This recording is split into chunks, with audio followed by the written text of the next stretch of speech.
Welcome to yet another edition of the Stats and Stacks podcast. For today, we're going over UFC Singapore Holloway versus Chan Sung Jung. First things first, make sure you give this video a like, give a follow, hit the subscribe, give a follow over on Twitter, over on Instagram, over on TikTok, wherever there's social media. There is the Stats and Stacks podcast. Last week, I couldn't wait to get on this pod to talk about how we went 6 for 6 on our official bets. We swept last week. This last card at UFC 292, complete opposite. We got our fucking shit rocked. It was bad. It was one of the worst nights of the year. It happens. I mean, that's just the way this game plays out, man. One week you get 0 fights wrong, the next week you get 0 right. So it is what it is. We just pick ourselves up, dust ourselves off, and move on to the next one. So again, I apologize for the bad reads last week, but this week we're looking to get things back on track. There's a lot of huge favorites, so this is one you really have to be careful with. This is another one where the won't lock anything over minus 300 rule does hurt us a little bit, just solely on the fact that there's a very few to pick from. So you better be damn sure. And I mean, I feel like we have some picks here where we should be good to go. So, that being said, the most important thing about this week is do not forget how ungodly early this card is. It's over in Singapore, in a different country. It starts at 5 a.m. Eastern time. So you are going to have to set an alarm to wake up. Instead of having a beer and sitting down and watching fights, you're going to have like a piece of bacon and sit down and watch fights. And hey, I fuck with bacon and I fuck with fights. It's not going to stop me from getting up and watching it. So let's go ahead and just start with the very first fight of the night here. There's going to be a lot of Oriental fighters, or I don't know the appropriate term, just Asian fighters on here. And it's no different than this very first fight. We have Sung Woo Choi at minus 175 going up against Jarno Aarons at plus 145. Over under set at 2.5. Over 2.5 and under 2.5. Almost a straight pick 'em at minus 110 and minus 120. Let's start with Choi because it's someone I actually liked in the past. But I'm starting to kind of fade on him, especially on this big skid he's on right now. I mean, it's weird. He's 30 years old, so I do think this is the finished product. I don't think he's going to get any better than he is right now. I mean, striking is good. He is a good striker. He will have an inch and a half reach advantage here, which is nice. And to be quite frank with you, he's hard to judge because, yes, he's on a big losing skid, and some of them didn't age well. Losing to Mike Trezano by KO does not look well. Josh Kulabau losing a split decision. I don't think that should have been a split. I think Josh clearly won, but Josh is a good fighter, and no one knew how good he was at that point. Losing to Bruce Leroy, I mean, we know how good Bruce Leroy is. We'll talk about him later on the card. That's not a bad loss. He's a savvy veteran. Beating Julian Erosa by knockout, I mean, that's the only way you beat Julian Erosa.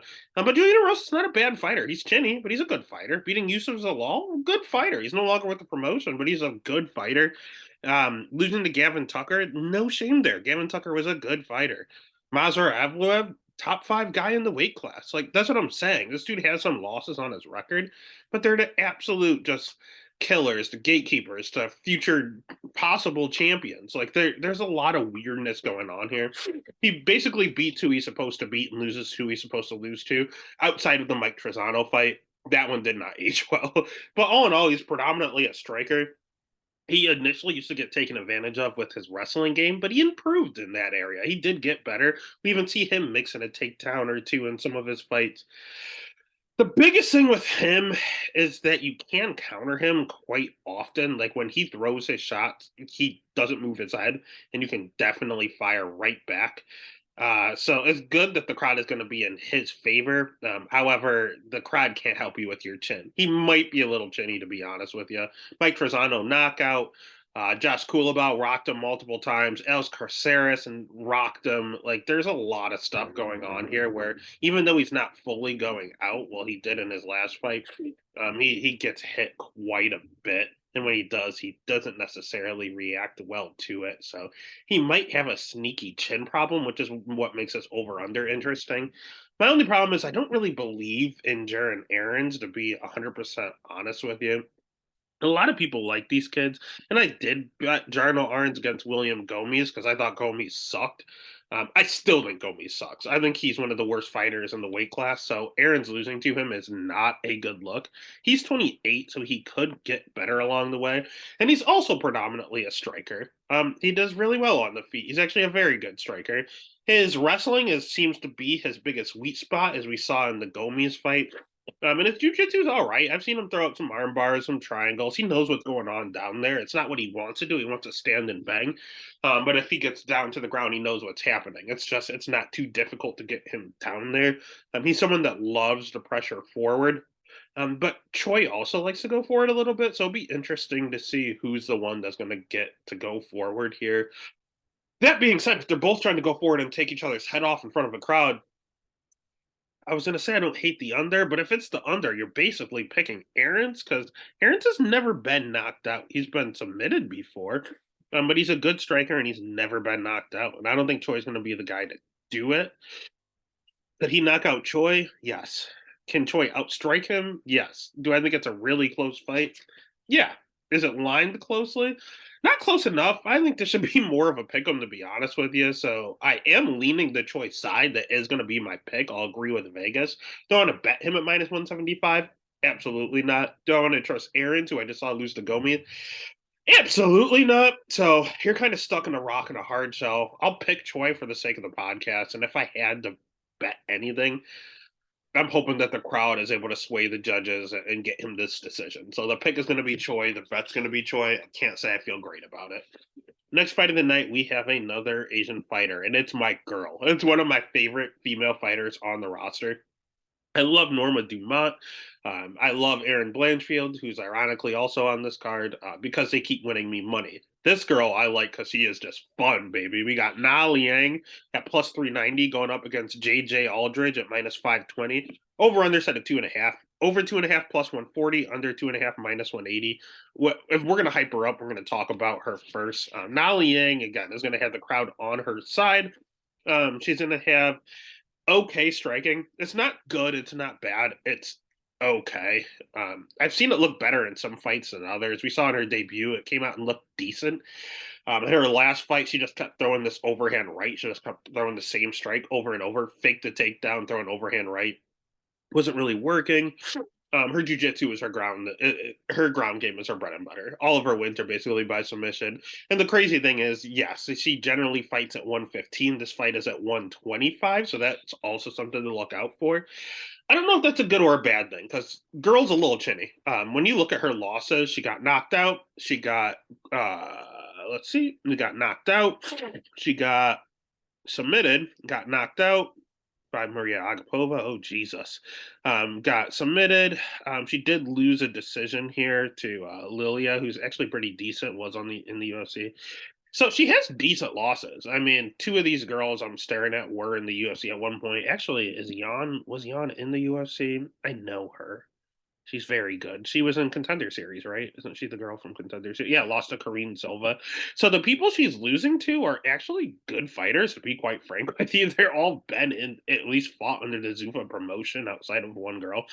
But at the end of the day, nah, although she's an okay striker, she's going in there to take you down and get the jiu-jitsu game going. Her wrestling's not bad, especially for women's MMA. I wouldn't say it's great. I wouldn't say it's good, but it's better than okay. It's acceptable. It's pretty decent, to be honest with you. The problem is on the feet, she's kind of low volume and she's kind of hittable. And honestly, the biggest issue is her gas tank. She has 7 minutes of cardio max. I would say not even. I would say people call her female Terrence McKinney. I think Terrence McKinney has 7 minutes of cardio. I think she has 4. It is not good. She has zero cardio whatsoever. So maybe her moving up a weight class will help, but she's also kind of chinny, so that could also negatively impact her.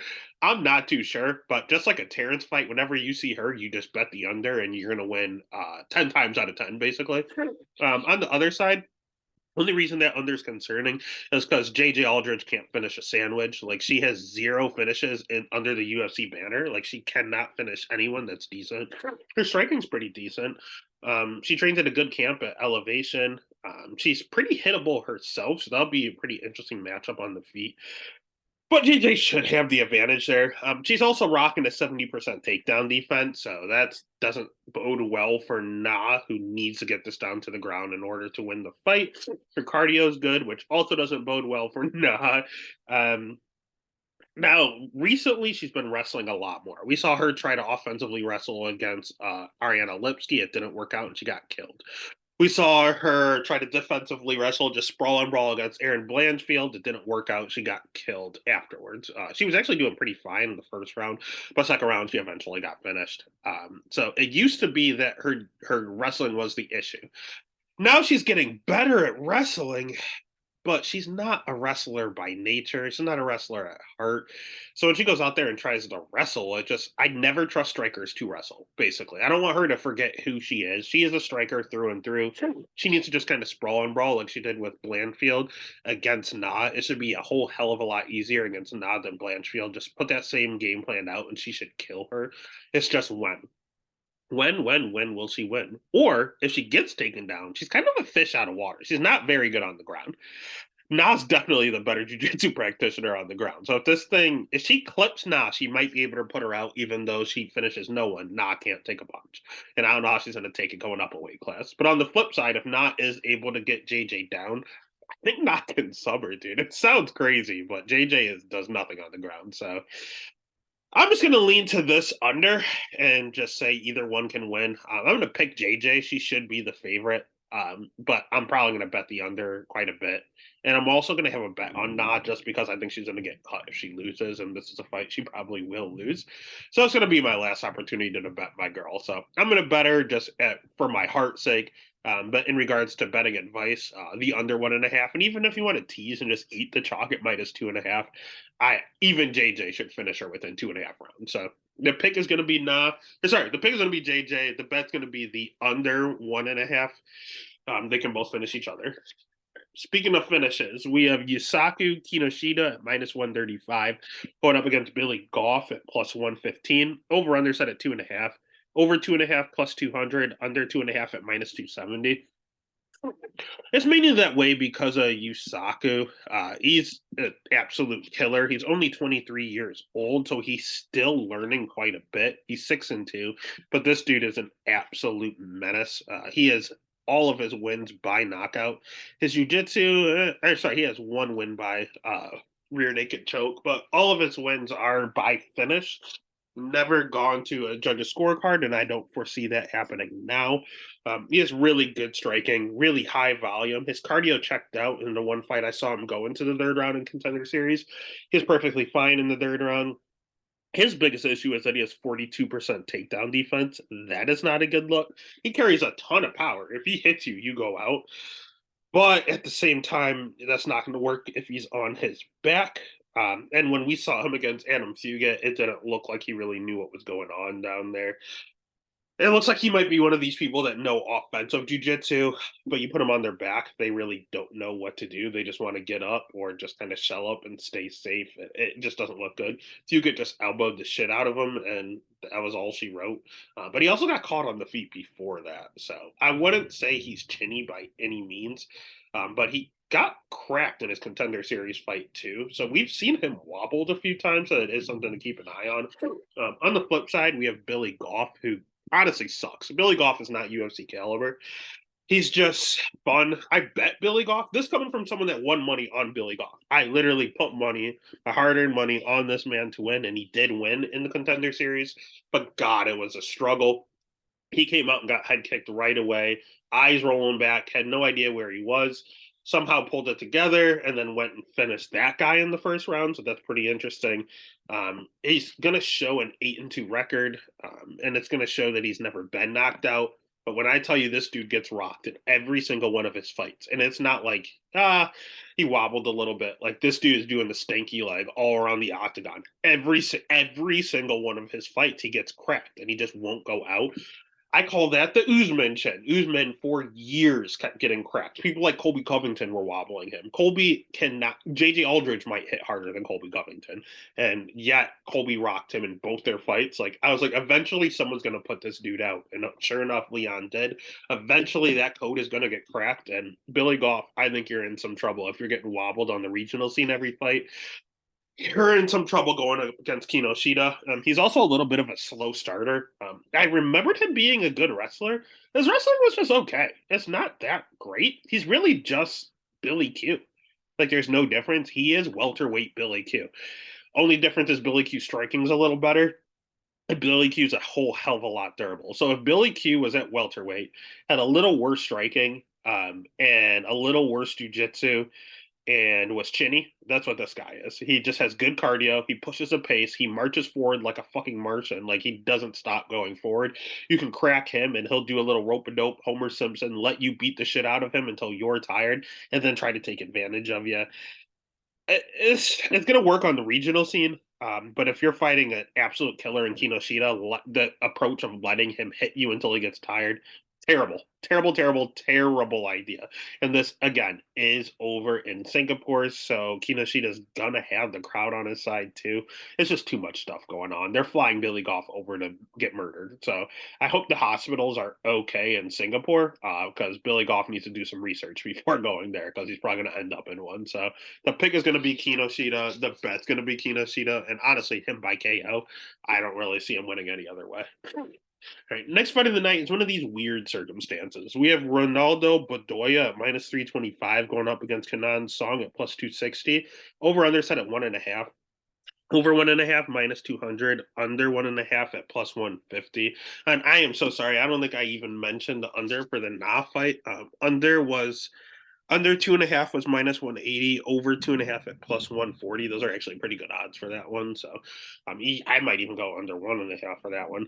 But anyway, Bedoya, he's one of these weird cases where everyone fell in love with him in a loss. He fought Chaos Williams. Everyone thought it was a complete robbery, kind of like the Leon Murphy, Gabriel Santos. It's kind of like the same ordeal where they thought he won the fight, they thought he got screwed, and then he was a big favorite in his next fight. This is the exact same situation. He's only 26 years old, which is nice. He has good jujitsu. He's gonna have a 4-inch reach advantage here, which is massive. He throws an absolute fuck ton of volume. He has been cracked on the regional scene, but for some godforsaken reason, when he fought Chaos, he was smiling at him the whole time he was getting hit. So I want to say he's durable, but I've seen him get wobbled, so it's interesting. But again, he has good cardio, a ton of volume, good striking, good jujitsu. He's really good all around. He's a little hittable on the feet. He blocks punches with his face from time to time, but he seems to be able to take it. His wrestling could be a little better. It's not good. It's not bad. It's all right. He's 26 years old. He's going to get better and better each time. It's just I don't know. His defense is a little bit of a liability. That's the only con I see. His wrestling and his defense. Good news is he's fighting Kanan Song, who has zero wrestling, so that's not really an issue here. Don't get me wrong. His defense is because Kanan Song hits extremely hard. He hits very very hard.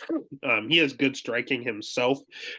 You can back him up though. He feels a little uncomfortable on the feet at times. I don't know if this is a setup fight or not. He's also going to have the crowd behind him, so that's another thing to watch out for. He has questionable cardio. He does slow down in his fights, especially in the third. He just kind of topples over. He himself, although he's a great striker, he's a little hittable, to be completely honest with you, and that's not really a good look. It's just he tries to overpower you. He hits extremely hard. He's fought a good schedule of people. He's someone that's fought Israel Adesanya for whatever reason. He fought Ian Gary. He fought Alex Morono, Max Griffin. Like, these are good losses. Like, these are not scrubs. Some of them current or future champions. So, I mean, it is what it is. I don't know, man. I think this is a trap. I think Bedoya is the better fighter, but we just saw David Onama go out there and finish Santos. It would not behoove me to have that occur again. I like Bedoya. I've seen him crack too many times to trust him at this odds at minus 325. So it sounds crazy, but I think Song is live, bro. I think he's live. I don't want to pick him. I'm going to pick Bedoya. Bedoya's the better fighter. Bedoya's the younger guy. Bedoya's who the UFC wants to win. But old man Song at 33 might just have one more left in him in front of people that are going to have his back. The one thing he has is power. The one thing we see with Bedoya is him getting rocked, and he's extremely hittable. It only takes one in MMA. So the pick is going to be Bedoya, the better fighter. The bet is going to be Song, and Song by KO. Let's get that going. All right, next fight of the night, speaking of KOs, we have Chidi Njokuani at -105 going up against Michael Olean-Jacek at -115. Over under set at 2.5. Over 2.5 at +190. Under 2.5 at -250. I don't know, man. That feels weird. It's a weird number. Let's start with Chidi. Chidi Bang Bang. Love the nickname. He's a good fighter, man. He's old. This is going to be the finished product. He's little brother of Anthony Njokuani. He's gonna have a 3-inch reach advantage here, which is nice. I think he's gonna have a striking advantage here. He's a good striker. He carries a ton of power. He has good jujitsu. He used to struggle. The people used to take him down and take advantage of him. Now he's a Brazilian jiu-jitsu brown belt, and we've seen him put it on display. We saw it on his last Contender Series fight against Mario Souza. He looked phenomenal on the ground. He looked like he knew exactly what he was doing. Um, we saw him fight Gregory Rodriguez, who's a great Brazilian Jiu-Jitsu practitioner, was fine on the ground. Albert Duraev is a great wrestler and good on the ground. He was able to survive. Like, he's good on the ground now. And I'm sorry, I said he had a 3-inch reach advantage. I believe he has a 6-inch reach advantage. That is massive. And again, I named some of the people he fought. He also fought people over in Bellator that were good. He fought Rafael Calveo. He fought again, Rodriguez and Duraev. He's fought Marc-Andre Burrio, even Dusko Todorovic to an extent. He's a little bit of a fraud, but the way he put him out in round one was insane. Like, he's done a lot of good things here. He's been around the game for a long time. He's an overall good fighter. He just has a little bit of a wrestling issue, and he tends to slow down in his fights. Good news for him is that he's Lord Michael Olean-Jacek, who is predominantly a striker himself. Finally made the move down to 185, which everyone has been clamoring for. He's looked good at 185. Yes, he lost to Kyle Barral, but everyone does. Kyle's an absolute killer, future champ. Cody Brundage, I didn't like the amount of times Cody took him down. Cody is a D1 wrestler, though, and he was able to get up and ultimately finish the fight. Sam Alvey, he just went out there and murdered. And those are all his fights at 185. Otherwise, he's fighting killers at 205. Dustin Jacoby, good fighter. Jimmy Crute used to be a good fighter. OSP at one point was a good fighter. Khalil Roundtree, kind of a good fighter. Like, he's fighting good guys at 205 and holding his own. No contest against Khalil is one thing. He fought a bunch of frauds and Modestus Bukakis and oh god, that Shamil guy. I saw that coming a mile away. That was a fun bet because Michael was the dog for whatever reason. But yeah, he fought good guys and he lost. He fought terrible guys and he won. It is what it is. What is Chidi? Is Chidi someone that he can beat? I mean, yeah, Michael loves the pressure forward. Chidi doesn't like getting backed up. However, Chidi kicks a ton, and Michael doesn't like getting kicked. So you have one guy that doesn't like pressure fighting a pressure fighter, and boy, does Michael pressure. But Michael doesn't like getting kicked, and Chidi is literally a kickboxer and throws a ton of them. So they kind of hate what each other do. Michael also has a tendency to slow down in his fights, so he's not going to have a cardio advantage here. That's going to be a wash. Michael has a good schedule. So does Chidi. Michael's jiu-jitsu is questionable. He lost by submission to OSP. Doesn't look good. Lost to Jimmy Crute by submission. Jimmy Crute's a good grappler, but still doesn't look great now. Dustin Jacoby was able to take him down and control him on top. Doesn't look good. Kyle Barallo, absolute killer, but did submit him. So yeah, he gets submitted quite a bit, and his first ever career loss was by submission. So Chidi has a submission edge, and he himself is rocking a 44% takedown defense. So if Chidi wanted to put on a singlet, you could take him down if he wanted to. I don't know if Michael's going to take Chidi down.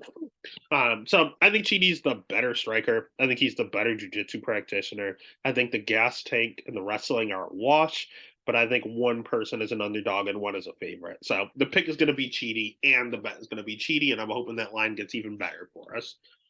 Almost a pick 'em is appropriate. Chidi's the slightest of slight underdogs. I'm hoping to get that plus money, baby. Next fight of the night is one I've kind of gone back and forth with. We have Garrett Armfield at -165 going up against, Toshima Kazama at +140.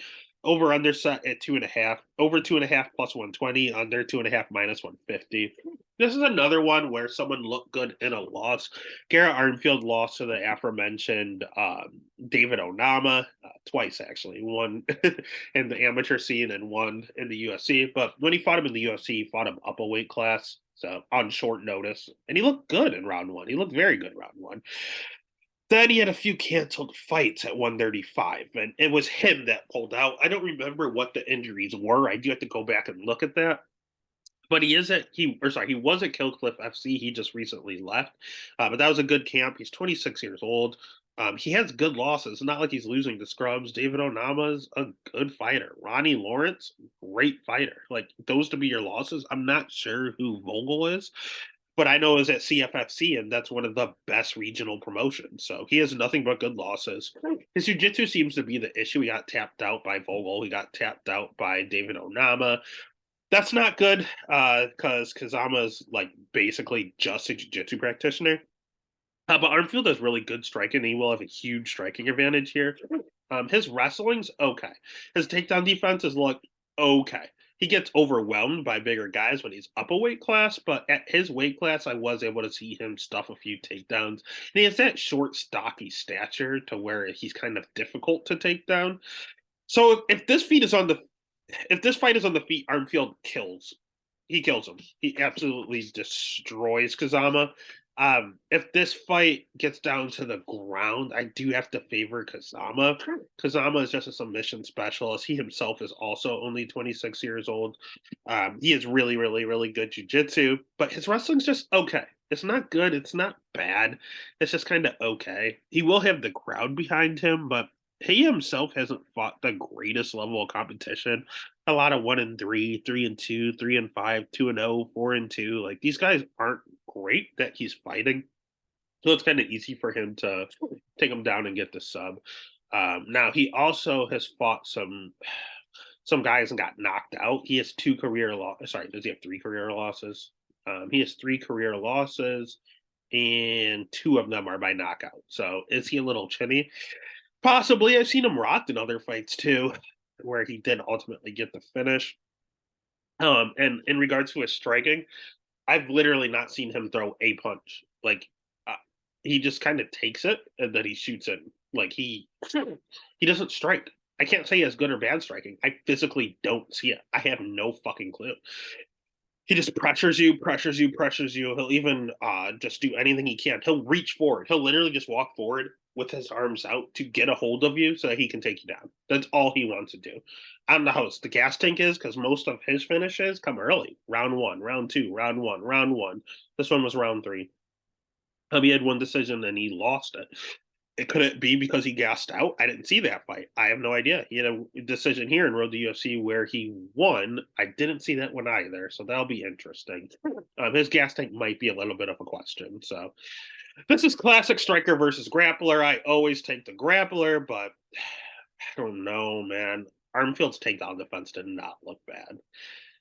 I'm going to go ahead and side with Vegas here, and I'll take the favorite. The pick's going to be Garrett. The bet's going to be Garrett. Do I feel great about it? No. Should he win? Yeah, as long as he can stay on the feet, he's going to dominate.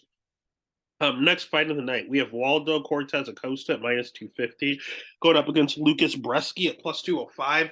Over under set at 2.5. Over 2.5 minus 150. Under 2.5 plus 120. Here's the problem I have with this fight. I actually think Waldo Cortez Acosta is one of the worst heavyweight fighters in the UFC. I've been continually trying to fade this dude. He has okay striking. It's decent. He throws high volume, which is nice. His cardio, he can slow down, but he's usually kind of fine. He's really fast hands. I will give him, he's a boxer, though. He's not a kickboxer. He's not a wrestler. He's not a jiu-jitsu practitioner. He's not even an overall MMA fighter. He is a boxer inside of an MMA octagon. His hands are fast as fuck. Not a ton of power. He throws this thing they call the fastball, where it looks like a fastball because he used to be a pitcher. Cool. Good for you, buddy. But honestly, not a ton of power. He has decent power, but he's very fast in regards to his boxing, and that's all he has. I love fading this guy. He doesn't check leg kicks. He can't wrestle. He's fought nothing but cans, and the few guys that did have winning records did go out there and beat him. So I was like, whatever I do, I'm going to go ahead and make sure I bet against Waldo. Here's the problem. I said Waldo is one of the worst heavyweights on the roster. He's fighting the guy that I physically think is the actual worst heavyweight in the UFC right now, in Lucas Bresky. He's 8-3-1, juiced to the fucking gills. This dude was on roids and struggling. He's been getting chin checked on the regional scene on roids. He came over to the UFC in a contender series fight, fought someone who fights at middleweight, at heavyweight, roided up, and barely got the win. Actually, didn't even get the win. Dylan Potter literally did not tap. He went to go reach to pull the hand off on the choke, and the ref stopped the fight thinking that it was a tap. So not only was he struggling with a 185-pounder while on steroids. He didn't even actually get the fucking win. It's ruled a no contest, but Dana already promised him a contract. So they're like, you know what we're going to do? We're going to give you another contender series guy. We're just going to do a contender series fight all over again. And here's the thing. He came out, no steroids, looking awful. Like just fat, just flabby. All this muscle he had, it's all completely gone. Came out and put on an absolute clinic against Martin Buday. Like, Martin Buday should kill this guy. I locked Martin Buday. And Lucas came out and threw out like 150 significant strikes. It was something crazy, something absurd. The dude was dead tired, but continues to throw. Even when he's huffing and puffing and he can't breathe at all, he throws. He doesn't stop. The best defense is a good offense in this guy's mind. And he just threw and threw and threw and got fucking shafted by the judges. The judges gave a split to Martin Buday. I'm telling you right now, I watched that fight live. I watched that fight 3 times over. Martin Buday did not win that fight. I'm happy to take the money that night. He did not win that fight. So now I'm thinking, okay, maybe Lucas isn't as bad as I thought. Maybe he's back on the sauce. Maybe he got a good level of gear. Maybe he's something we can trust. He fights Carl Williams, who is not a heavyweight. Carl Williams is a middleweight to light heavyweight. Most of his career is light heavyweight. But he's been moonlighting at heavyweight because it's easier. He doesn't want to make the cut. He's an athletic freak. So you have all these fat big boys, and he can just go out there and just out athletic them. What's he going to do with Lucas Bresky? He's going to beat the shit out of him. Carl Williams, it wasn't even close. He took him down 8 times. To Brisky's credit, he did stand up 8 times. He kept getting back up. But he was absolutely gassed. He had nothing left. And now we have this fight with Waldo Acosta. So I saw him fight middleweight and a light heavyweight when he's not on the juice. I saw him fight guys with losing records. Let's see, the records were not available. Not available. Like, these first 2 opponents are so bad they don't even have Wikipedia. They don't even have Tapology pages. They have no record that you can find. Then the next guy he fought was 1-1, 6-6, 1-0, 6-1, 4-2, 18-10, 20-5. Okay. 3-1, and then all of the guys that are not heavyweights. So he's fighting questionable competition. He's fighting guys out of the weight class. He is on roids. They take him off the roids. He instantly has 2 L's. Like, nothing says to bet this guy outside of the volume. He can't strike. He can't wrestle. He has no jujitsu. He has no cardio. But he throws a ton of volume. Waldo Acosta, well, throws a decent amount of volume. But nothing like this Bresky. But Bresky just sucks. Like, he's bad. The volume is not good. He's not putting anyone out without the gear. So fuck this fight. I want no part of it. If anything, I'm going to bet the over, but then watch Bresky go out there and get KO'd real fast with those fastballs.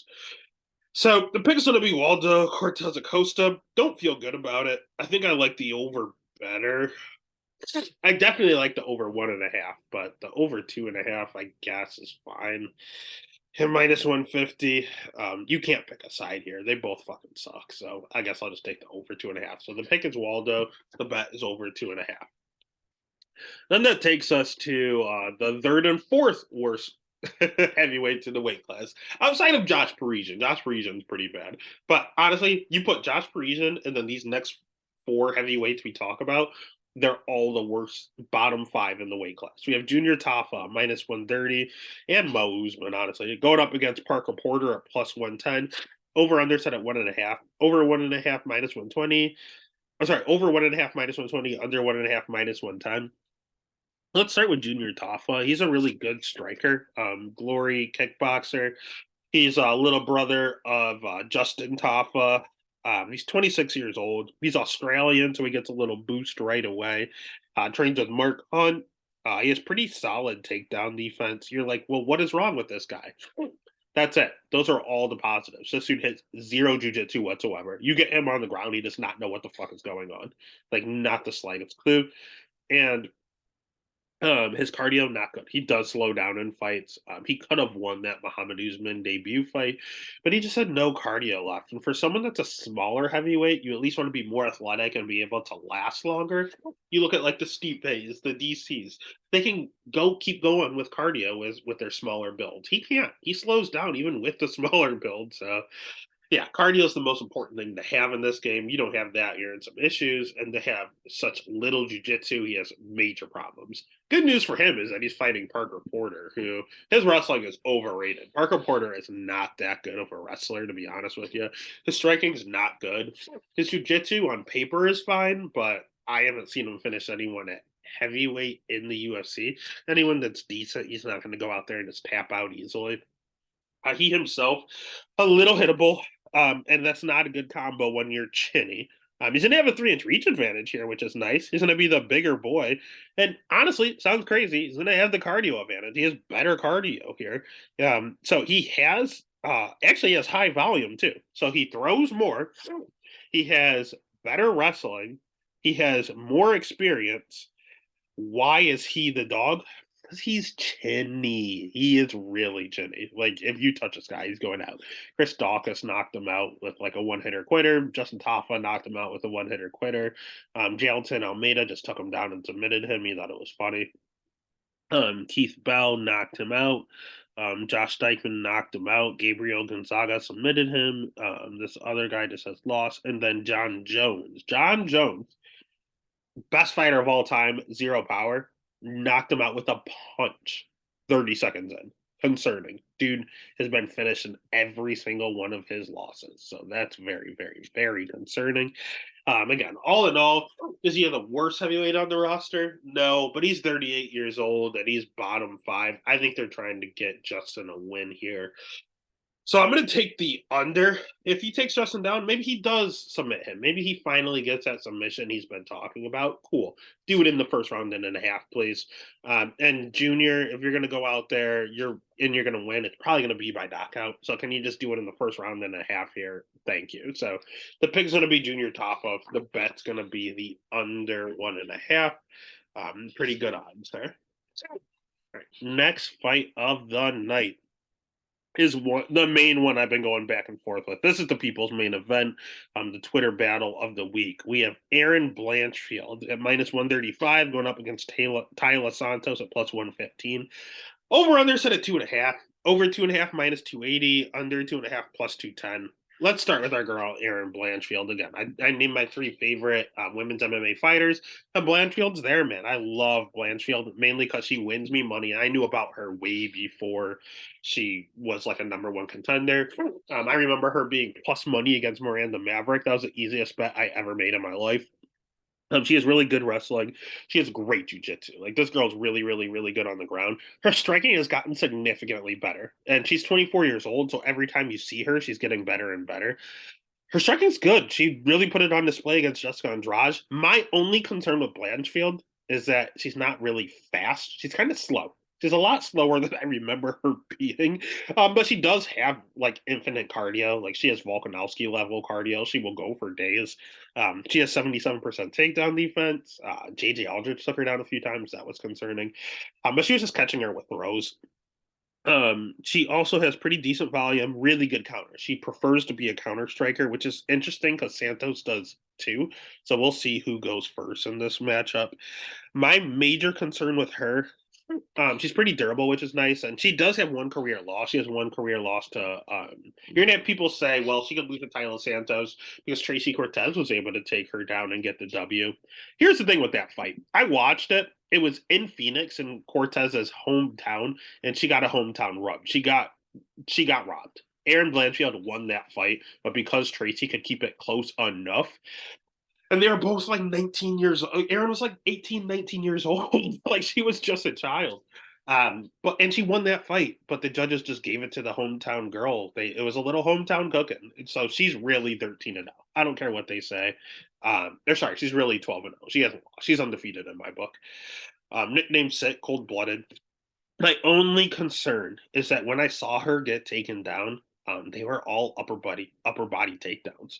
JJ tried to take her down, shoot doubles, was going nowhere. Awesome sprawl, good balance, everything on her feet.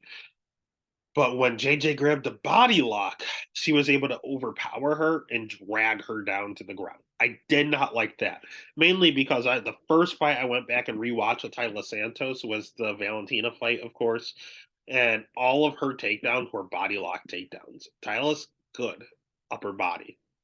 Aaron is not. That's concerning. Tyla also has okay striking. I will say Aaron's the better striker, but Tyla's fast, man. She's fast as fuck. She also likes to counter, which is nice though. So she won't just overwhelm Aaron. Luckily, she also herself is rocking a 78% takedown defense. So both of these girls are billed as great wrestlers, but their counter wrestling seems to be pretty intriguing, being in the 70s here. She can slow down in fights, but this is a 3 rounder. We saw her go 5. She can be perfectly fine. She's had a year off. I know she had an injury the first time these two were matched up, so that'll be interesting to see how that affects her. But she's 30 years old. What we saw against Valentina was the finished product. Like, this is Tyla. Is she good enough to be champion? Yes. Is Aaron good enough to be champion? Yes. Do they basically mirror each other? Yeah, Santos is good on the ground too. I will say Aaron is the better striker, but it's very close, and Tyla's definitely faster and more athletic, stronger. Will I say who's the better wrestler? I think it's a complete wash. Who's better on the ground? I actually think Aaron's better on the ground, but Tyla Santos, it is by the slimmest of margins. Tyla is good enough on the ground. Aaron does have a cardio advantage, but it's only a 3 round fight. Tyler can go 3, no problem. So everything is just barely leaning towards Blanchfield. But when it comes to athleticism, it's Tyler all day. So is the little bit of technique advantage Aaron has, is that going to overwhelm just the overall physicality of Tyler? I don't know, man. I love Blanchfield. I rock with Blanchfield. I would never bet against Blanchfield, and I'm not going to do it here. I'm going to pick her to win the fight. I will always pick the talent. But Santos at dog money, I think it should be a pick 'em. I think the right bet is Santos. I personally won't do it because I'm rocking with my girl. I don't turn my back on my fighters. Let's go Blanchfield. I'll have money on Blanchfield straight up. But I'm not parlaying her because I think Santos could ruin it, and it's frightening to me. So the pick is going to be Blanchfield. The bet's going to be Blanchfield, but the value honestly is on Tyler Santos. All right, next fight of the night. This one shouldn't take too long. We have Rinya Nakamura at minus 800 going up against Fernie Garcia at plus 550. Over under set at 2.5. Over 2.5 plus 230. Under 2.5 minus 315. Won't take long because of Rinya. It may not take long in the real fight as well, to be determined. Rinya has really good wrestling. He won like the under 23s or whatever that is. Wasn't supposed to, but came in and dominated. Looked phenomenal. He's a literally world class wrestler. Striking, I believe his dad owns some sort of MMA gym. So he's been working on his striking since he's like 3, 4 years old, since he could like walk and participate. Since he's been potty trained, he's been training MMA. His jujitsu's good. It's not crazy. I thought it would be a lot better. It's not bad. It's pretty good. But his wrestling and his striking are definitely his two best things. He carries a ton of power. He's only 28 years old now, so he's just entering his prime. Still relatively young, only 7-0, but that's because he did wrestling for so long and wrestled competitively there so long. Dude's the real deal. He is like he's future champ level real deal. Like he's very good. Um, yeah. And he's going to have the crowd behind him. He seems to have good cardio. He's only had one fight go the distance. His cardio looked perfectly fine in that fight. And he's used to, I mean, he's a world class wrestler. His cardio is going to be okay. He's basically Asian Bo Nickel. But instead of jujitsu being his second best attribute, it's his striking. So if you give Bo Nickel the same wrestling, just a touch worse wrestling, better striking than Bo, But jujitsu is kind of on the same level. You basically have this guy. You have Asian Bo Nickel here. On the flip side, you have Fernie Garcia, who's just being brought out to Singapore for slaughter. He has good striking, extremely fast hands. Some of the fastest hands I've ever seen in the weight class. I'll give him that. But that's where the goodness stops. He's at Fortis MMA. I'll give him that. He's at a good camp too. So he's really fast hands. He has good coaching, but he's outgunned, man. He's durable, but he was only rocking a 60% takedown defense. He went out there and got out grappled by Brady Heistan. If Rinya wanted to, he would go out there and just ragdoll him for all 15 minutes if he wanted to. And in regards to the striking, he's never been knocked out. He's Mexican. He should have a great chin, right? He does. He's never been knocked out before, but there's a first time for everything. My personal opinion, though, um, I think you always see these wrestlers go out there and get knockouts, and they fall in love with their striking, and they want to knock everyone out. And they'll say it themselves, "Hey, I want to grapple, but knocking someone out feels so good. I just love that feeling. It's addictive. I want to keep doing it." What I think is going to happen, Rinya coming off a first round knockout, I think he's going to come out here in front of a crowd and try to do it again.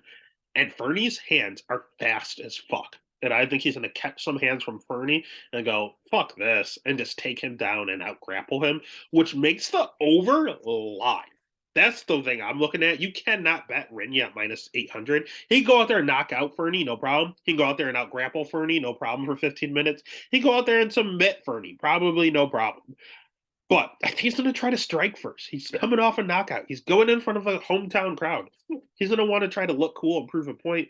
I think it's going to be a mistake. I think he's going to realize that, and he's going to go to plan B, which is just the grappling. And I think that over can push. Over 2.5 is plus 230. I'm not betting minus 800. And I don't want to pick the method of victory because I think he could decision him. I think he can knock him out. And I think he can submit him. I think they're all level playing field. So the only way I'm going to bet this is the over 2.5. It sounds crazy, but plus 230, it's just a sheer value pick. So the pick is going to be Rinya. The bet's going to be the over 2.5, and I'm chasing money. Next fight of the night, we have Giga Chikadze at minus 245, went up against Alex Caceres at plus 200. Over under set at 2.5. Over 2.5 minus 210, under 2.5 at plus 160. Let's start with Giga, mainly because I initially said he's going to absolutely kill Alex until I forgot he has not fought for 16 months. The last time we saw Giga, it was him getting his ass whooped by Calvin Kattar. That's not a good look. He is a glory kickboxer. World class striking, probably the best striking in the weight class, to be quite frank with you. He is okay cardio. It's not too bad. He has good schedule. I mean, he fought Omar Morales, he fought Edson Barbosa, Cub Swanson, he fought Jamal Emmers is really good. Brandon Davis is good. Like they did not give him an easy road here. But at the same time, his jujitsu seems a little questionable when he's on the ground. I know he's been working on it. Hopefully, it's improved a lot in this last 16 months, but it hasn't been the greatest when we saw it. His takedown defense, I thought was a lot better than it is. It's only at 69%. So that does concern me. If he runs into a decent wrestler, he's in some trouble. He also has a propensity to slow down in his fights. His cardio is only okay. But this is a 3-round fight. He can go 3 rounds, no problem. It's just I've seen it look really good and I've seen it look really bad. I never know which version of the cardio we're gonna get, but we know we can survive for 3. On the other hand, we have Alex Bruce Leroy Caceres. He's a good striker. That's where he likes to play. He's predominantly a striker. He had some really bad jujitsu, kept losing that way, constantly worked on it. And now jujitsu may be the best part of his game, to be honest with you. He's now a black belt. He's 35 years old, so he's nearing the end of his career. But he has really, really, really good jujitsu now, out of nowhere, seemingly. The problem is he doesn't have good wrestling to accompany it. He can't really wrestle. That's an issue, and it's definitely going to be an issue in this matchup. He has good cardio, probably the better cardio of the two. And I've seen him in his last few fights try to mix in the wrestling. He's a coach over at MMA Lab now. I mean, he does everything right. He knows he has to go out here and wrestle. It's just, I never trust non wrestlers to go out there and wrestle. It doesn't work. And that's their only path to victory. I've done it time and time again. It never works. If you need someone to wrestle, I need them to have been doing it for a long time. So for that reason, although Alex probably has more ways to win, I don't think he does actually. He also struggles with people that are better strikers than him and kick a lot, just like we said earlier with Chidi. And Michael's a good striker. He looks good on the feet, but he just has some issue when people kick a ton. So does Alex, I noticed. And Giga kicks a shit ton. Giga actually kicks more than he punches, so that's not good for Caceres. Caceres literally has to take him down to win this fight. And if he takes him down, not only has he take him there, he has to hold him down. He has a really slick and good back take. Once he takes your back, you're not getting up. But Giga just has to keep this on the feet, and he kills Alex. So the pick is going to be Giga. The bet's going to be Giga. And that takes us to the co-main event no one asked for. We have Anthony Smith at plus 110 going up against Ryan Spann at minus 130. Over under set at 1.5. Over 1.5 plus 145. Under 1.5 minus 190. Let's start with Anthony Smith because he's deteriorating right in front of our eyes. I'm not the biggest Anthony Smith fan. I think he sucks. I think he's really weird as of late. He's going to have some CTE issues probably going in. And I'm not trying to be funny. It's just he's doing some really, really weird stuff as of late. And the man has a million pro fights. I mean, he has over 50 pro fights. So what does he have here? Like 58 or something like that. Like it's 54 pro fights. That's not normal. Most people don't fight that frequently. He's 35 years old, so not only is he old in fight years, he's old in real years. End of his career. He used to be a middleweight. He had to go up to light heavyweight later on in his career. He's low volume when he's on the feet. I remember him being a good striker. He's not. He has a good jab. That's it. He doesn't have anything else on the feet. He's at Factory Muay Thai X, which is a good striking camp, and his jab is phenomenal. It might be the best in the weight class. But you're not knocking anyone out with a jab typically, and that's his best weapon. So it's very concerning. His jiu-jitsu's good. I'll give him that. His jiu-jitsu's really good, but he can't wrestle. So he needs you to take him down, or he needs to crack you and then follow you down to the ground. This takedown defense, not the greatest, only 47%. Um, I don't know, man. There's a lot not to like about Anthony Smith. He is fading. He's pretty hittable. He's fading, and he's fading fast. Good news for him, though, is that he's fighting Ryan Spann. Ryan Spann is someone that he's already beaten like a year and a half ago. So not only is this a rematch no one wanted, we just saw the fucking fight not too long ago. The last fight was in 2021. Okay, so it was a little longer than I remember it being, but it was 2 years ago. We just saw this fight. It main evented for some godforsaken reason. Ryan Spann's a really good striker for the first 2 minutes. He's a really good jiu-jitsu practitioner for the first 4 minutes, and then he falls off a fucking cliff. He has a ton of power, but he himself has 45% takedown defense, so he can't stuff a takedown. He's also had some pretty questionable losses. He used to fight at middleweight. He lost to Trevin Giles, who now fights at welterweight. That looks weird. He got knocked out in 1 minute, in 15 seconds by Carl Robertson. That looks terrible. Johnny Walker knocked him out. Anthony Smith submitted him, but he cracked him first. He actually dropped him twice. Nikita Krylov did the same thing and then submitted him. Just not good. He's very chinny. Very, very chinny and terrible cardio. He has 1 round of cardio. He is the most dangerous 1 round fighter in the weight class. But if you survive it or crack him, he's in trouble. You get him out of 5 minutes, he's not the same man. Hurt him at any point in the fight, he gives up. So I don't know, man. He's hittable himself. He's gonna have 5 and reach advantage, which is nice. But again, Smith throws that jab out, and he's gonna catch him and stuff. He's just faster. So the pick is gonna be Smith, and Smith already beat him 2 years ago. Not even a full 2 years ago, and he's the dog. We just saw this fight. So give me the plus money. I hate Anthony Smith. I don't think he's any good, but I think he's better than Ryan Spann. So the pick is gonna be Smith. The bet is gonna be Smith. And that takes us to the main event. Again, if you haven't already, give this video a like, hit the subscribe, give a follow over on Twitter, over on Instagram, over on TikTok, wherever there's social media. There's a Stack of Stacks podcast. But earlier, like Rinya, we don't have to spend a lot of time on the main event. It's Max Holloway by murder. Max is a minus 850 favorite. Comeback on Korean Zombie plus 520. Over under set at 2.5. Over 2.5 minus 215. Under 2.5 plus 165. Initially, I thought, maybe that over is a little low. Maybe we should hit that over. Why is it only 2.5? Well, I just read that it's Korean Zombie's last fight. He's going to retire after this fight. He's 36 years old.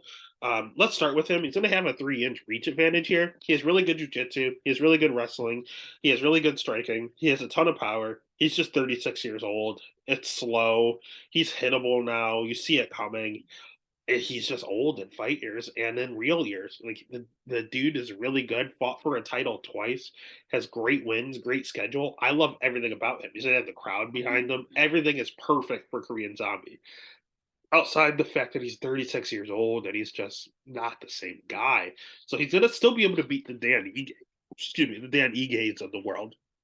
He's still gonna be able to beat the Renato Moicanos of the world, the Frankie Angers right now.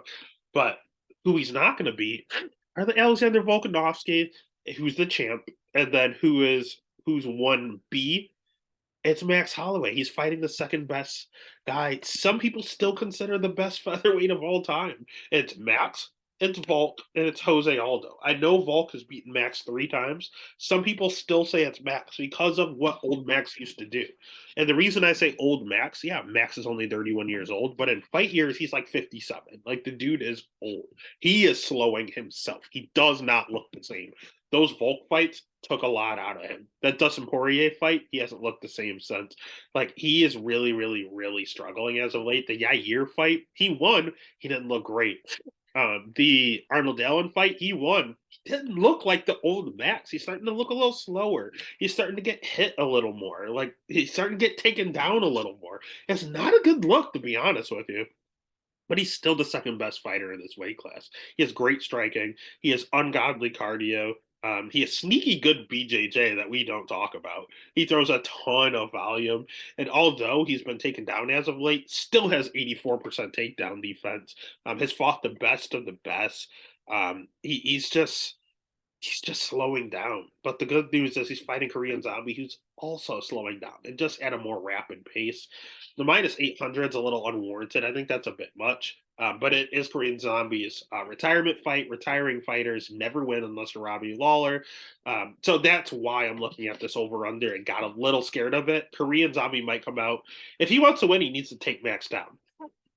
Can he do it? I don't know. I honestly have no idea. Is he even going to try in his last fight? Probably not. He's probably just going to come out and swing and have a banger. That's what he said he wants to do. He said he's a fan of Max Holloway. He said Max Holloway is the featherweight GOAT, and he wants to fight him before he retires. So they are doing Korean Zombie a favor giving him this fight, but he should get his ass whooped. So the pick is going to be Max. The bet, I don't really want to bet Max at minus 850. I guess it should be Max by decision because he doesn't really finish anybody. But I feel like Korean Zombie's gonna just come out here swinging. Max is probably gonna finish him. I'll just say Max inside the distance. Yeah, I'll say Max by KO. Just because KZ is going to come out swinging for his last fight. He's going to want to make it fun. He's going to gas himself out. He's going to have nothing left at 36 years old and eventually succumb to the volume of Max Holloway. So the pick is going to be Max. The bet is going to be Max inside the distance. And that's UFC Singapore Holloway versus Chan Sung Jung. It's going to be a fun fight. Again, it is on at 5 a.m. Main card starts at 8 a.m. Eastern. Be cognizant of that. Be ready and listen to the podcast, give it a like, and be ready to win money, baby. We're coming back with a vengeance. Let's get it.